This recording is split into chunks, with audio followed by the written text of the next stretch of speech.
Hello, my name is Susanne Evans and welcome to the ChangeStories podcast.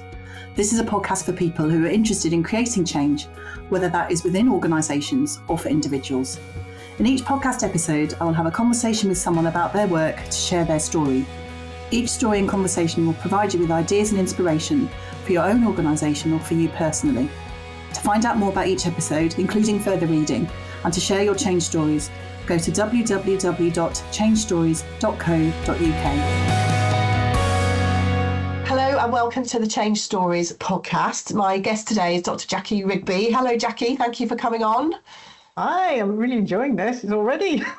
I'm very excited to have you here. So following an early scientific career, Jacqui has had more than 25 years experience in strategy, transformation and marketing. She has worked at exec and board level for 15 years, including holding 2 board director positions and acting CIO for the co-op specialist businesses. 4 years ago, Jacqui established her own consultancy business and enjoys working with a portfolio of SME clients to accelerate their growth through an outcome-based approach to business strategy, culture and change. Jacqui has built a following on LinkedIn with her Curious Friday posts, making science understandable and engaging. Jacqui, I'm so excited to have you here. I love your Curious Friday posts. In your bio, you said you had a small following, but I corrected that to a following because I think it's probably bigger than small. Am I right?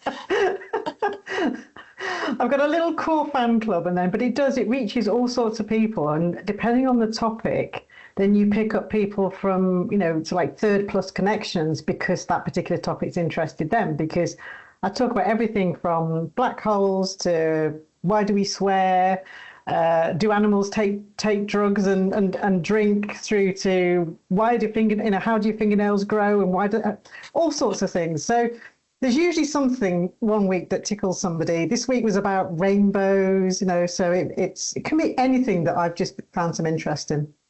And how did you start doing it? I know you have a background in science, so you have that kind of view and interest, but what was it that made you start doing it?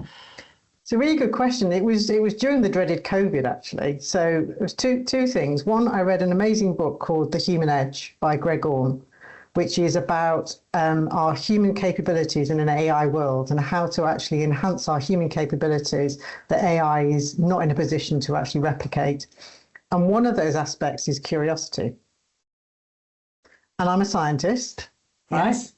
And I thought, I've really missed science because I've spent 30 years not doing science, really. And I've always missed science and keep in touch. And I thought, I know what I'll do. I'll test myself, if you like. I will give myself that challenge.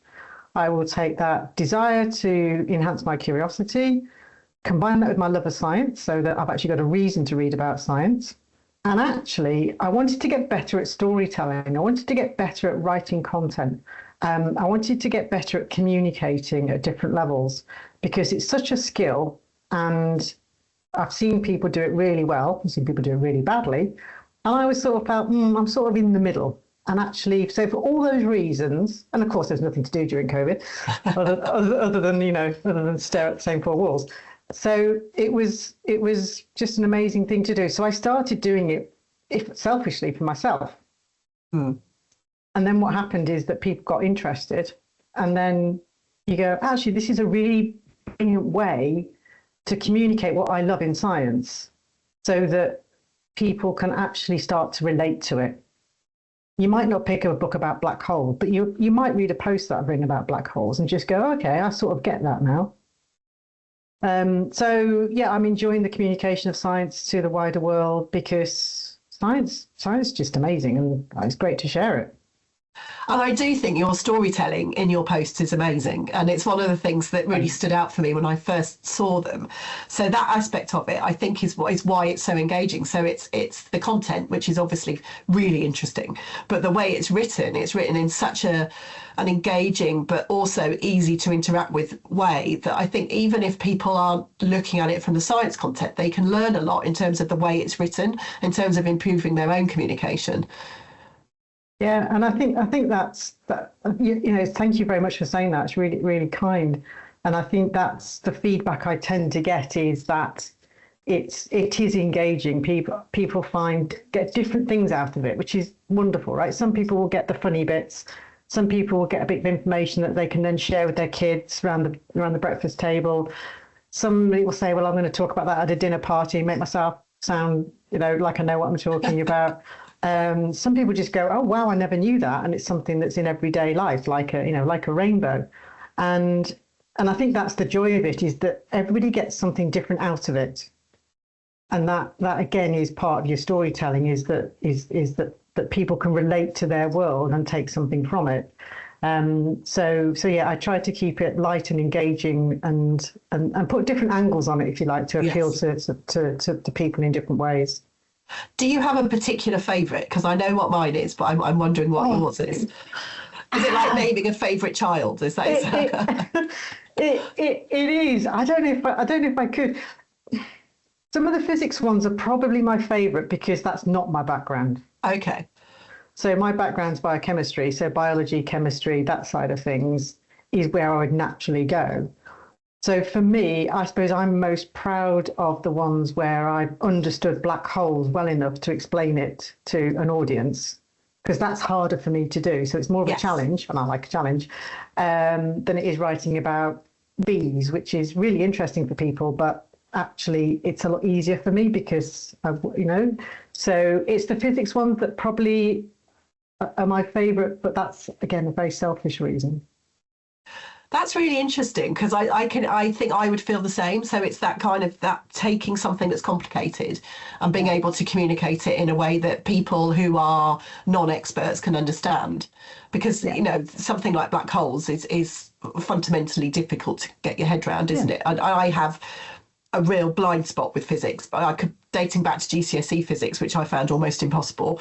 And I was the person sitting in the corner making doorbells for 2 years rather than being allowed to engage with the actual content of the syllabus, because I was so bad at it. So it almost like my brain shuts down when I see physics related things. But your posts I can understand, and they don't give me that feeling because you've written it in a way that I can get my head around. Yeah, because I make sure that I can understand it before I write it. Yes. So, because if I can't understand it, then I won't write it. There's been one or two things where I've thought, that's really interesting, but I don't really understand it, so I can't explain it. I'm still going to challenge myself to write about string theory. Oh, yes. I'll look forward to that one. and the other one that was really challenging that I enjoyed doing was space-time. Yes. Because again, that's really difficult. Brian Cox explains it, and I'll go, I get it. And then I walk away and I go, I don't get it at all. So what's your favourite then? Come on, Susanne. The fly one, the one about the flies. Well, Drosophila. Yes.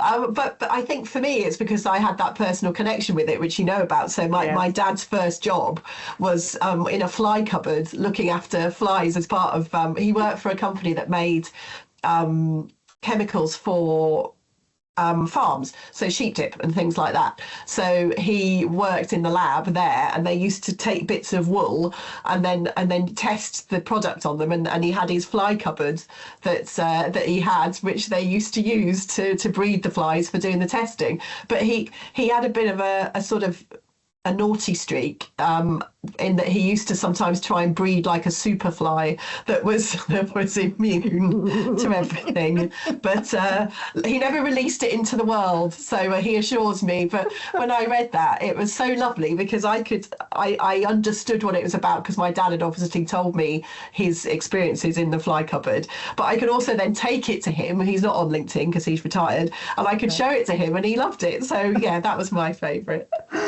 And that's always that's one of my favourite stories, when people tell me that they've taken a post and they've shown it to their kids or their dad or their wife or whatever it might be, because that's really special. And I was such a lovely thing that you told me that you passed it on to your dad. I was like, oh, that means a lot to me. And I think it's those stories that we have in life, isn't it? It's our stories, our parents' stories, our kids' stories, and it's just, you learn so much from different generations and from different experiences, and that's what life's about. I mean, why would you want to just live in a little bubble? You need to go out and see the world. I don't mean literally necessarily, but everyone's got so much interest in what they've done and what they think and what their ideas are, and that's proper change. And I do think that, going back to what you said right at the beginning about curiosity, it's so important. And I think it's something most people have when they're young, and then somehow it's probably educated out of us, I suspect. Yes. Yeah. That the education system doesn't encourage it necessarily.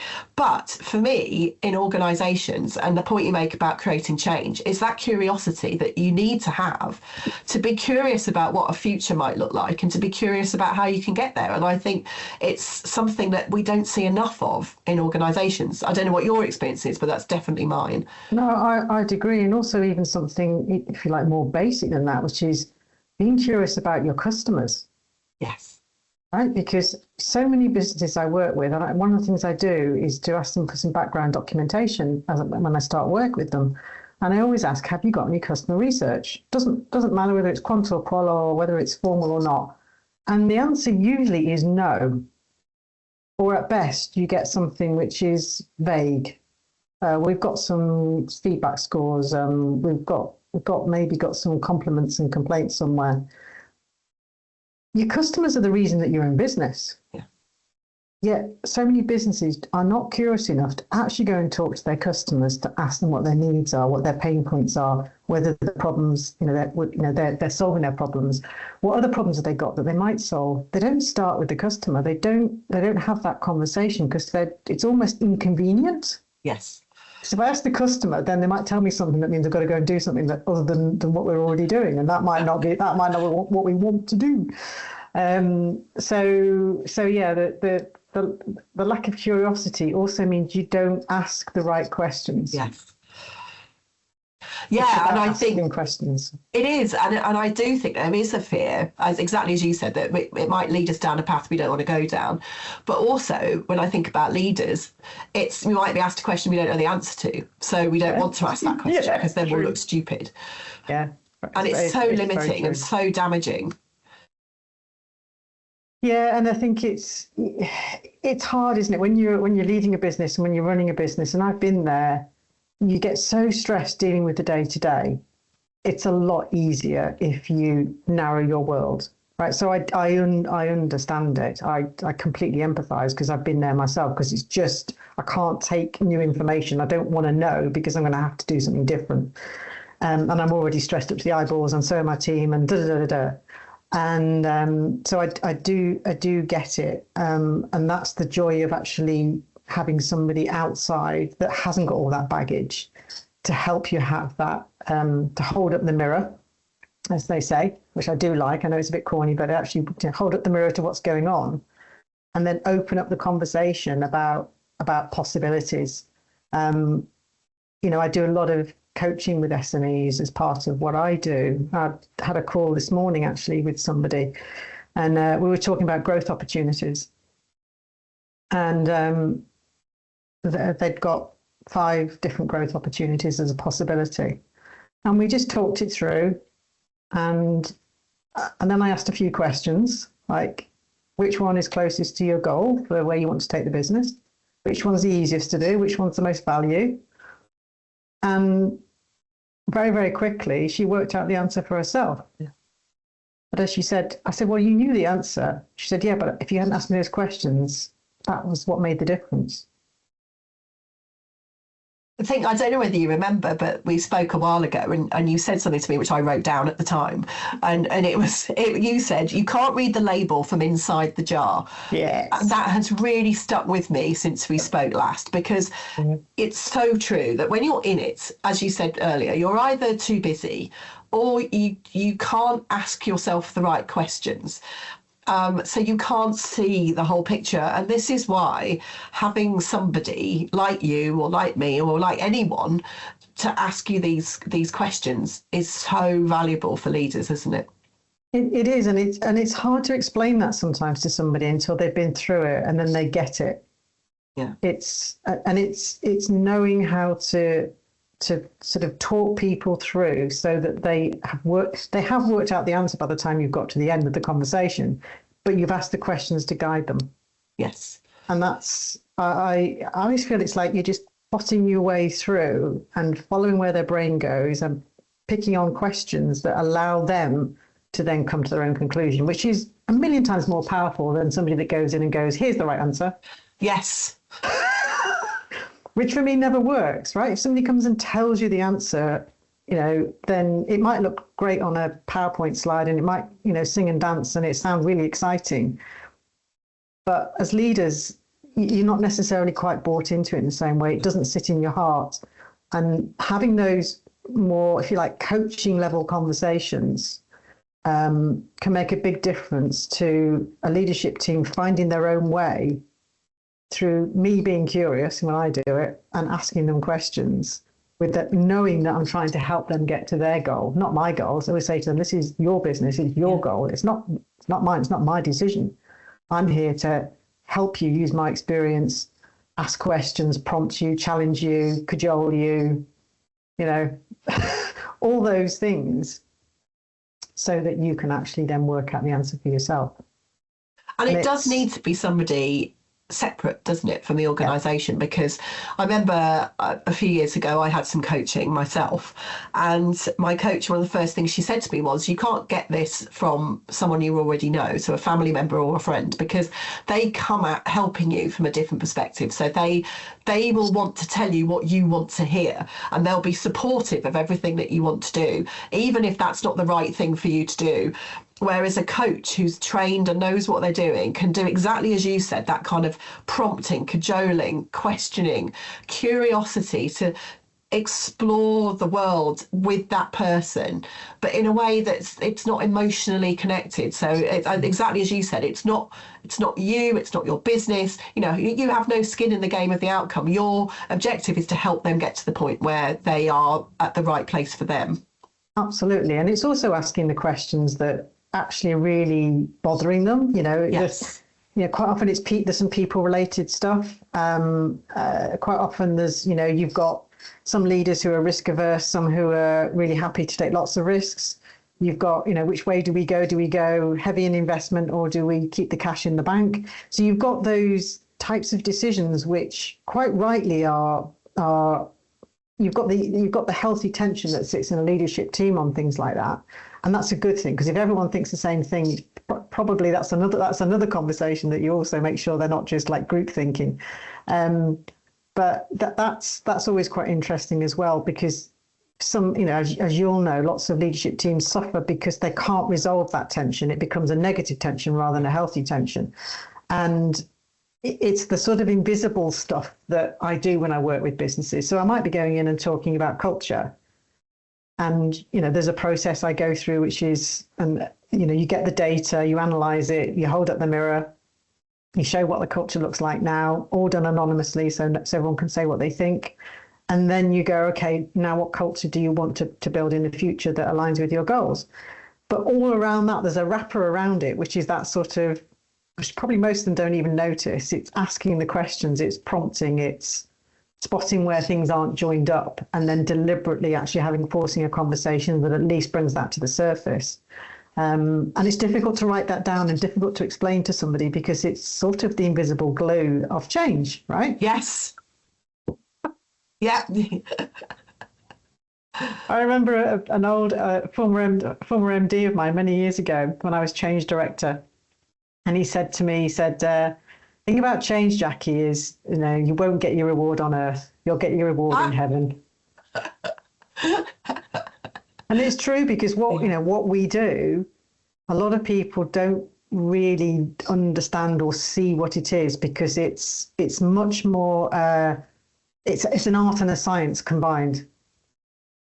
Yeah, I had a few years ago, I worked on a project, and we talked about creating stealthy change. And it's like this idea that you almost don't want people to notice what you're doing, because when you do that very overt change management, which we've all seen, let's send everyone on a course about the change curve, and let's do this, that and the other, and it doesn't help, it doesn't resolve things. Whereas it's those constant conversations and questions to try and resolve those things, as you said, the glue, the bits that aren't working, the bits that are stuck, the bits that aren't connected, and you do it all behind the scenes. It's a bit of a thankless task, really, but you do it because actually the reward is great because it's you see something working smoothly. That's where you want to get to, isn't it? Yeah, so you know the outcome you're trying to achieve, and you can see the outcome, and you know that you've played a huge part in that. A lot of people in the organisation will not recognise that because nothing's gone wrong. Well, I mean, you know what I mean. They don't see all the bits. They don't see a version of the world which is this is what would have happened if I hadn't done A, B, C, Yes. D, and da da da da. They only see that. Well, that was easy, wasn't it? Yeah, that went well. Do we even need change management anymore? Yes. Yeah, and I mean, I do think that's part of the problem with it as a discipline is because it's not very easy to make it a tangible thing to explain to people that it's undervalued. And I mean that the MD, I came to terms with that a long time ago, and what he said stuck in my mind. Because you have to come to terms with that in yourself, and you have to know that you get your reward a different way, because it's never going to be recognised in the way that something much more tangible would be, like you deliver a widget. Yes. Yeah. No, you definitely have to be okay with that, and I think most change people are, because they know, the good people know that that's how it works. The benefit, the reward is at the end of it, everyone goes, oh, that was okay. That's what you want, isn't it? At the end of a big process or in a technology implementation or something like that, at the end of it, everyone goes, oh, that wasn't as bad as I thought it would be. And you go, yes, my work is complete. Absolutely. But I think the other thing that you do tend to get, the people that you work closest to do actually see the difference that you're making. I mean, people on the sort of outer cores won't, but those that you're working with do see it, and then they learn from it. So even if they're not change managers or never go into that as a discipline, my observation is that people take on board some of the things that they've seen, even if some of that's quite unconscious, and they build it into their repertoire, because everybody that's a manager, everybody that's a leader is going to be going through change and managing their own state, but also managing that of the team, as well as all the practicalities that go with it, because business is fast paced and all that. So we all need to be change managers to a degree. I don't mean in a discipline professional sense, but I mean in the sense that being able to understand what going through change feels like and be able to support your team to do so. So I think there's another benefit for me that again is probably never made tangible, which is that people close to you see what you do in terms of change, and they do take some of those skills and experiences on board to then pass on a day-to-day basis, which for me is more powerful in a way than the change project itself delivering. That's my personal view. It's the people skills that get developed as a result of working with them. I always found the thing that I loved the most. Yeah, I would agree, and for me, I 100% agree with the idea that everyone in an organisation should be a change maker of some sort. It shouldn't just sit with leaders. It shouldn't sit if there's a team called change management or transformation or whatever. It shouldn't sit there. It needs to sit with everybody, and that's how you create sustainable change, by having everyone having that mindset of curiosity, asking questions, collaborating, all the things that are important around creating change. It needs to exist everywhere. So you're right. You role model some of the behaviours in the hope that firstly the project goes well, but also that other people go, oh, that thing that Jacqui did was quite good. I might try that myself next time. And that's what you want to happen, isn't it? Absolutely. And I think that's just joyful for me. That's just joyful. It is. I wanted to go back to a point you made earlier about tension and this idea of having productive form of tension within leadership teams, because I think that's really interesting. And I know you all have seen it. I've seen it too, where you either have a leadership team where there's no tension at all because it's all under the surface, or there's one where there's loads of tension and it's really negative. And I think the ideal, I guess, is to get to the point where people can disagree with each other, but in a really productive way. What's your experience of creating that environment? Is it possible, do you think, to create an environment where people can work together, can disagree, there can be tension, but it's not destructive, it's beneficial? You can. It does take work and it does take commitment, and it does take everybody to actually go on that journey to a greater or lesser degree. So if somebody's an outlier and decides that they're not going to join in, then there's not a lot you can do about it. But from my experience, there's several things that help towards that. I'm not saying it is the blueprint, but several things that help. One is actually understanding your own personality profile and that of your team members, and how that means you interact with each other. No matter whether you choose Myers-Briggs or any other sort of personality profiling tool, but it's not just about yourself, it's about other people and how they think. I remember many years ago having a light bulb moment when I first had my Myers-Briggs profile when I was in pharmaceuticals, and I suddenly realized, for me, it was two things. One is, not everybody thinks like me, which I know sounds really stupid now, but yeah, you don't know that though, do you? Until something's kind of pointed out to you. Yeah. And the other thing was that now I understand my stress reaction. I can manage my own state better, and those two things in my sort of 20s have been quite life-changing.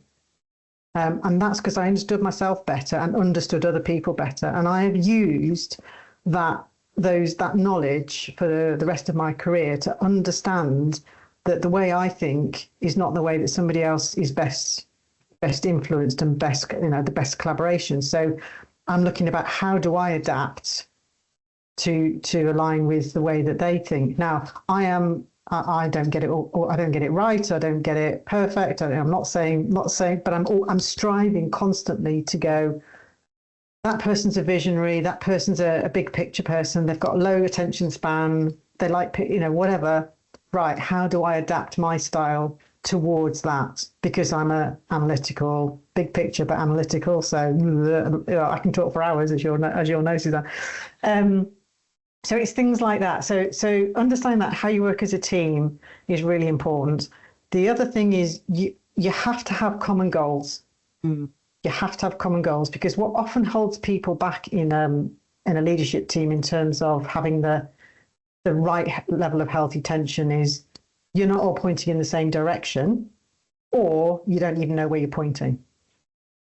Yes. So without the vision, without the purpose, without the values, without your strategic goals, without understanding your big risks and issues and joining up to do that, again, around those central core themes, doesn't just impact your employees, it impacts your ability as a leadership team to actually lead and grow the business and work together healthily. The third little thing that I learned from a coach many years ago, which is a neat little trick, it's called ZOOD, Zone of Uncomfortable Debate. Oh. Right, and I'm writing that down. Yeah, it's a really nice little trick. So zone of uncomfortable debate.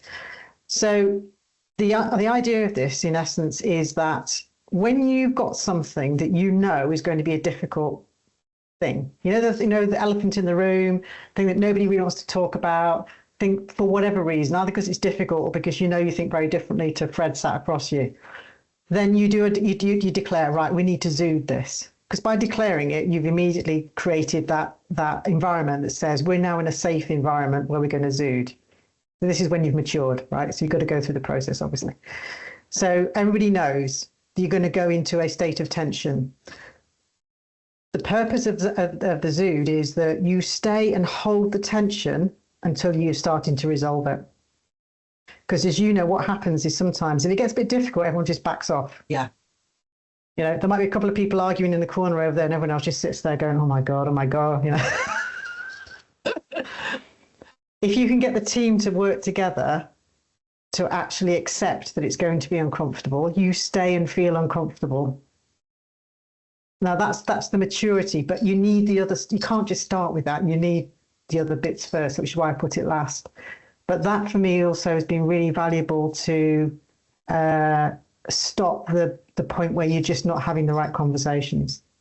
I'd never heard of that before. Thank you so much for sharing it. I think that's so valuable, because it is that, for me, it's that feeling uncomfortable. People don't like it, yeah. So people avoid it. And it's true in a team, it's true one-to-one. My big bugbear is when people start banging on about how to have difficult conversations. Don't call them difficult, because then people won't have them. Just talk about it being uncomfortable and help people be comfortable with being uncomfortable.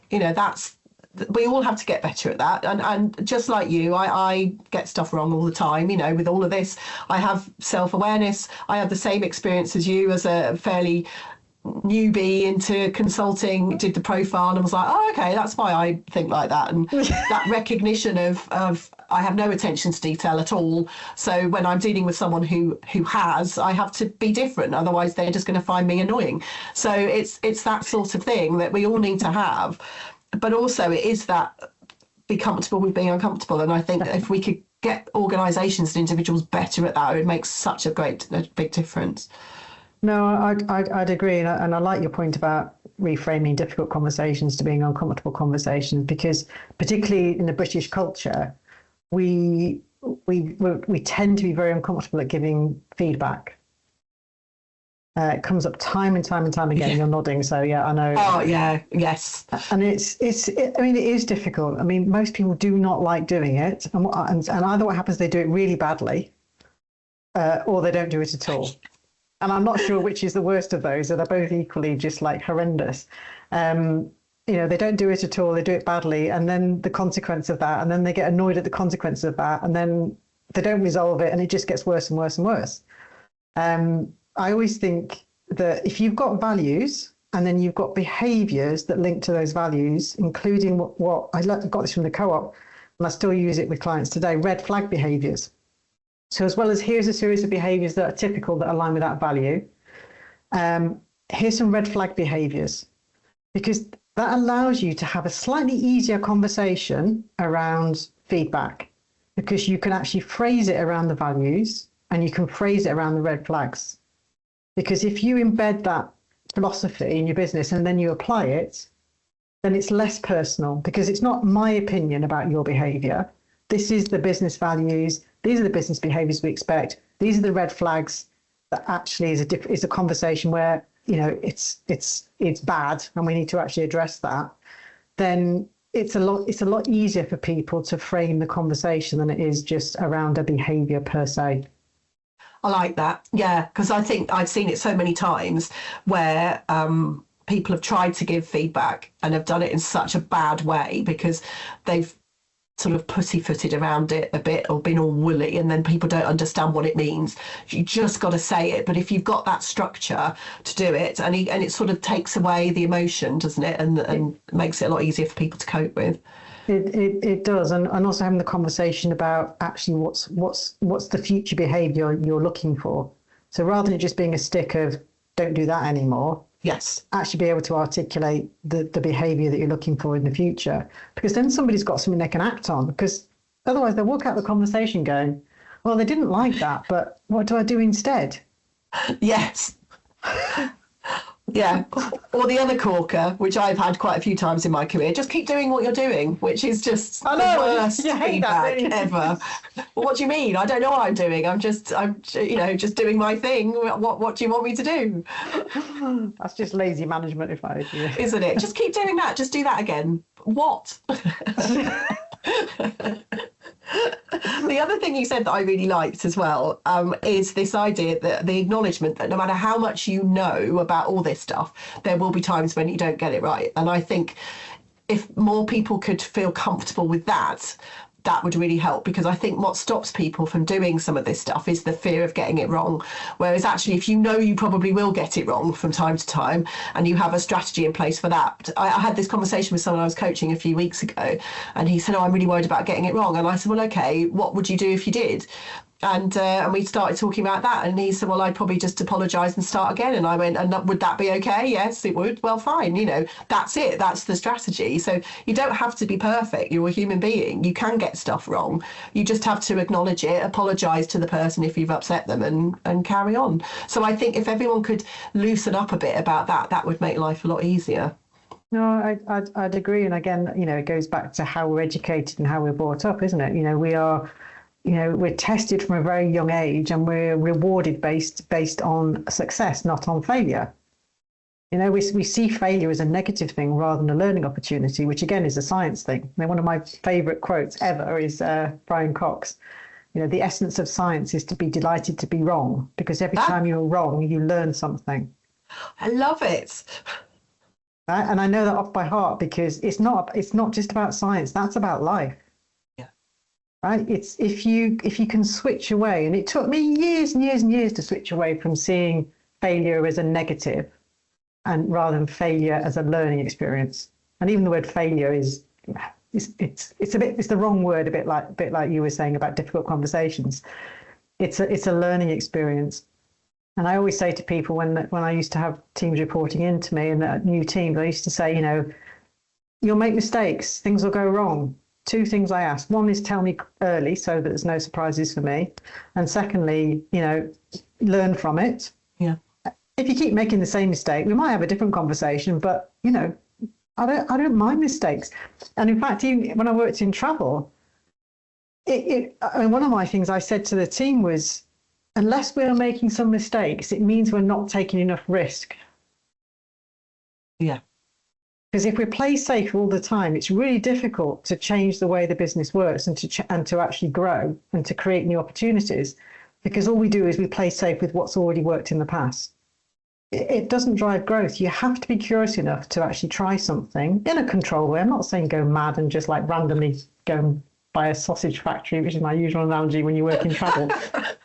But if things aren't going wrong and you're not learning from them, then you're not taking enough risks and you won't grow as a business. Exactly. You just keep doing the same stuff over and over again, don't you? I mean, that's the definition of insanity, isn't it? Just keep doing the same thing over and over again. Yeah. So yeah, and I think working in environments where actually understanding that and supporting that is really positive. Unfortunately, too many businesses, again, sometimes for the pressures of the shareholders and the results, they want everything to be successful. They want everything to have an ROI. They want everything to hit the bottom line. They want everything to go right. And then that breeds this constrained environment where people don't innovate, people don't make change, people just play safe, and the whole business gets smaller and smaller and smaller, which then creates more pressure that if you do something that doesn't quite work out, then the business is under even more pressure to just go, you've done the wrong thing, let's witch hunt you. Do you find it's different in small businesses? Because you do a lot of work these days in small businesses. Yeah. Is that different? Are people more prepared to be innovative, do you think, in small businesses? They are. I mean, I think it gives much more freedom, doesn't it? Because you don't have that level of actual levels of governance and corporateness, but also the perceived control that you get in companies. I think it still depends on the individuals that work in the company. It still depends on the leadership. It depends on the market. But again, it's part of the culture. Smaller entrepreneurial businesses that are maybe sort of 3, 4, 5 years old, they are still innovating heavily because the business is going through that whole growth stage where it's like a teenager and it's working out how it's going to mature, and it's trying different things and making far more mistakes than a big business does. So it's more agile, it's more vibrant, and I suppose that's probably why I really enjoy working with them, if I'm honest, is helping provide that balance with some of the structure and the knowledge of the big corporate world that I've had for 20, 30 years, and making it relevant and to a smaller business, whilst they're doing all the agile innovation, moving around, trying lots of different things, and just creating a little bit more structure around that, so that they're able to make better informed decisions. They're able to manage big risks more easily. They haven't got blind spots. They don't even know they've got blind spots. It's the unknown unknowns that again in small businesses can be quite difficult. So I think it provides a nice combination, a bit like we were saying before, of a different style and a different approach into a smaller businesses that's much more agile, but to just ask them a few questions and make a few suggestions to give them that little bit more framework structure so that they're more successful in that innovative style. So it's a really interesting world. And I think there's almost a tension in smaller businesses, certainly ones that I've worked in, as they start to grow. There's that tension between wanting to stay innovative and small and having to get big. And you must have seen it loads of times. Yeah. I have too. That fear almost of we don't want to become really corporate, Susanne. And I think that's a real challenge in small businesses. No, it is. Like I say, I've heard that we don't want to come. We're becoming too corporate. I don't want to become too corporate. You hear that a lot. And what's really interesting is what does that mean to them? Yes. Because again, it's asking the question, isn't it? Because my assumption on that might be very different to what they're talking about, and so it's actually understanding what that means and whether they're worried about something that isn't real or whether they've actually something they think is going to constrain their business. But I think working with a lot of smaller businesses, I do have that conversation which says, what worked for you when there was just two of you sat around the table 3 years ago is probably not what's working now, is it? And probably isn't what's going to work in 5 years' time. And they go, yeah, you're absolutely right. Because they can see, as they've grown the business, the fact they could just chat across the desk and sort things out and that everyone did a bit of everything isn't sustainable, because they feel that creaking point. And that's quite often where I get involved. It's that creaking point where you need to start running the business in a slightly different way. It doesn't make you a big corporate because you don't have to constrain it, but it is about clear roles and responsibilities, filling gaps, thinking about communication in a more structured way, thinking about what culture really means for the business now you've actually got some employees. So all those things, as well as all the practical stuff around cash and have you actually got somebody decent that actually understands your finances well enough to help support you, or are you going to carry on doing it yourself? You're not very comfortable with the people stuff. So at what point are you going to be big enough where you need to bring somebody in to help with your people stuff? Whatever it might be. And it's the growing pains. It is the teenage business growing up. And, you can choose to grow up to be a 70-year-old man straight away, or you can choose to grow up to be a 20-year-old, sort of lad running around. It doesn't matter, but you do have to change. Yeah, I think you're right. And I think the other thing that I've seen as well is, along with a lot of change, there's a fear of losing something. And a lot of the, what is termed change resistance, another thing I don't like, but the resistance to change comes from a fear of loss, I think. And I'd seen it in a lot of small organisations I've worked with, that they fear losing that thing that made them unique and was the fun that led them to start this business, that they fear that that's going to somehow disappear when they have to, exactly as you say, have that structure, have the people in the business who do the stuff, and it's helping them square that circle, really, I think. No, you're right. It's interesting you use the word fun there, because again, that quite often happens. It's fun when you just you're all working 15-hour days, 7 days a week, and everything's just made up as you go along, and somehow that's fun, and then it becomes a little bit more serious when actually you've got to pay some bills and pay people and all that sort of stuff. And it is, it is. I think businesses can retain that fun. You've just got to do it in a different. You've got to do it in a different way. You've got to. It's almost got to be, and it sounds weird, but you've got to think about it as opposed to it maybe happening more naturally, which sounds like it's forced. And that's what some businesses do. They end up trying to force fun.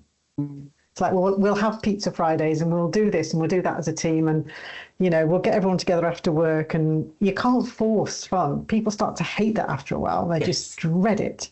So it's finding what that means in a more mature organisation. But you can tell when you walk into a business, you can tell whether it's fun in quotes or whether it's as boring as anything, because you can feel it. You can just the general vibe, the noise, the glance around the room, just everything about it. You can tell straight away whether there's a lightness to it or whether there's a heaviness to it. You're right. It's not table tennis tables and slides. It's actually, it's almost intangible. It's back to the intangibility of change again, isn't it? There's an intangible thing there that makes people want to work there and feel joyful at the idea of being there. Yeah, and it becomes much more multifaceted. It's everything from understanding their roles, being aligned to this purpose, getting the right support from their manager, getting the right feedback, seeing development opportunities, lots and lots of things to do with being joyful. It's not, as you say, it's not about table tennis tables and stuff like that. But even things like, this is something, going back to the failure thing, this is something they use in Agile world, where they do sessions where you stand up and you basically talk about something that went wrong, and you just go, this went wrong, this is what happened, this is what I've learned from it. That is the session. Right? And all of a sudden what that does is you accept that things go wrong, and you actually showcase it. You put it up on stage, and somebody goes and talks about what they've learned from their failure. Right? Because then everyone becomes more comfortable with it. I like that. But also other people learn from it, because actually if you've made a mistake, then you might share some information that actually stops somebody else doing the same thing. And it changes the dynamic, changes the culture, because you showcase failure as opposed to only showcasing success, which is what most businesses do, right? Yeah. They only do a talk on the things that are going well. Yeah, they might do a bit of lessons learned or something, but even then, that's not quite the same, is it? No, it's not quite the same as going, right, I'm going to tell you about this thing that I made a complete mess of, and I'm going to talk to you for 10 minutes about it, and then we're going to do Q&A, and that's it.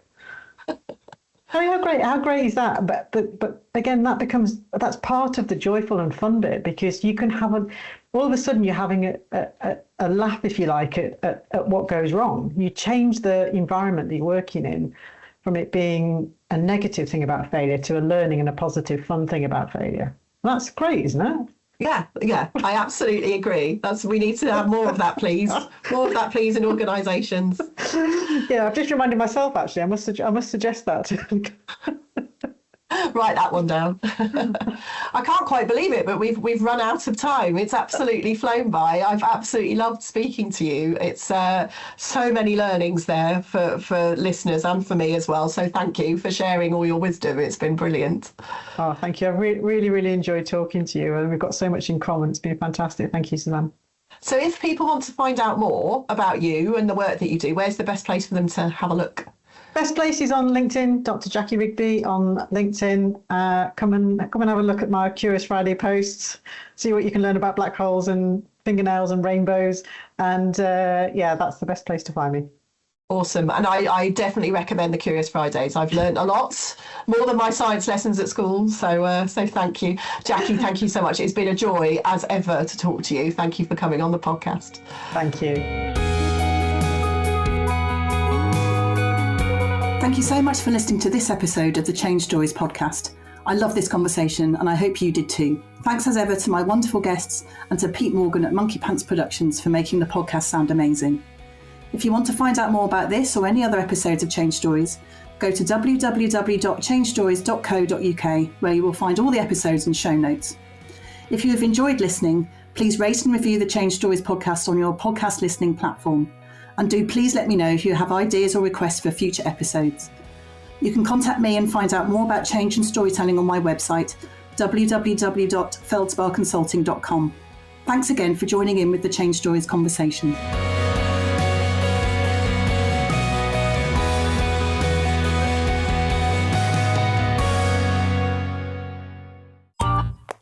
This has been a Monkey Pants Productions podcast.